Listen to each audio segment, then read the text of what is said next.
Bismillahirrahmanirrahim. Assalamualaikum warahmatullahi wabarakatuh. Terlebih dahulu, perkenalkan nama saya Tiffany Intan Mutiara Hati dengan NPM 19130303104 kelas B program studi Pendidikan IPA Universitas Tidar tahun 2019. Pada video kali ini, saya akan menjelaskan tentang LKPD atau Lembar Kegiatan Peserta Didik dengan judul Tanah dan Kelangsungan Kehidupan.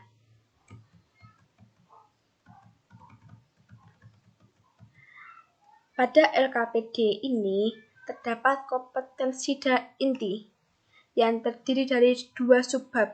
Yang pertama, memahami dan menerapkan pengetahuan faktual, konseptual, dan prosedural berdasarkan rasa ingin tahunya tentang ilmu pengetahuan, teknologi, seni, budaya, terkait fenomena dan kejadian tampak mata. Yang kedua, yaitu mengolah, menyaji, dan menalar dalam ranah konkret, mencakup menggunakan, mengurai, merangkai, memodifikasi, dan membuat.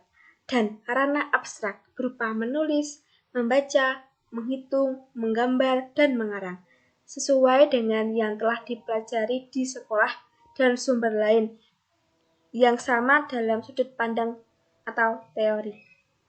Yang berikutnya adalah kompetensi dasar, di mana di sini terdapat menyajikan hasil penyelidikan tentang sifat-sifat tanah dan pentingnya tanah bagi kehidupan.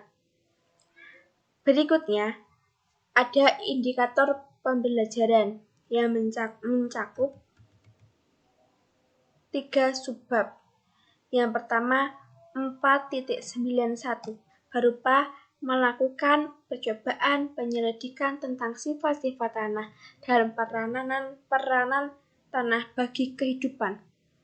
Yang berikutnya, 4.9.2 mengumpulkan informasi mengenai proses pembentukan tanah. Dan yang terakhir, 4.9.3 membuat laporan hasil penyelidikan tentang sifat-sifat dan pentingnya tanah bagi kehidupan dan mendiskusikannya dengan teman. Pada LKPD ini terdapat praktikum atau eksperimen sederhana dengan judul mengetahui sifat tanah. Terdapat tujuan berupa peserta didik mampu memahami sifat dari tanah. Yang berikutnya di sini terdapat teori, di mana teori ini mencakup tentang pengertiannya, sifat-sifat tanah, ada tekstur tanah, struktur tanah, konsistensi tanah.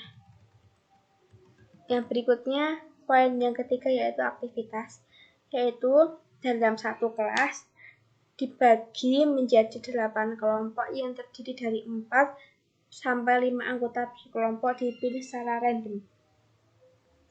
Yang berikutnya poin yang ke-D yaitu identifikasi masalah, di mana di sini terdapat permasalahan pada bulan Januari merupakan musim penghujan dan di dekat rumah Gabriel terdapat genangan air yang cukup banyak. Maka itu Gabriel ingin menutup genangan tersebut, akan tetapi di dekat rumah Gabriel hanya ada tanah lempung dan pasir. Dari permasalahan di atas, identifikasi tanah apa yang cocok untuk menutup genangan tersebut. Berikutnya adalah hipotesis. Di sini siswa diarahkan untuk membuat suatu hipotesis tentang permasalahan di atas dan diskusikan bersama dengan kelompok yang sudah dipilih tadi. Yang berikutnya adalah langkah kerja. Di sini terdapat rangkaian langkah kerja eksperimen untuk membuktikan hipotesis yang telah dibuat itu benar atau salah. Di sini terdapat tempat untuk menuliskan dari langkah kerja. Poin yang ke-F merupakan hasil data, di mana setelah melakukan eksperimen suatu rancangan yang dibuat, tulislah hasil eksperimen di atas pada tabel di bawah ini dan diskusikanlah bersama anggota kelompoknya. Terdapat 3 tabel. berupa jenis tanah yang digunakan, volume air awal yang ada, dan volume air yang tertampung. Poin yang kedua berupa analisis data, di mana analisislah hasil data eksperimen pada tabel di bawah ini dan diskusikan bersama anggota kelompoknya. Yang berikutnya adalah latihan soal, terdiri dari 5 nomor berupa pilihan ganda untuk dikerjakan dengan murid secara individu.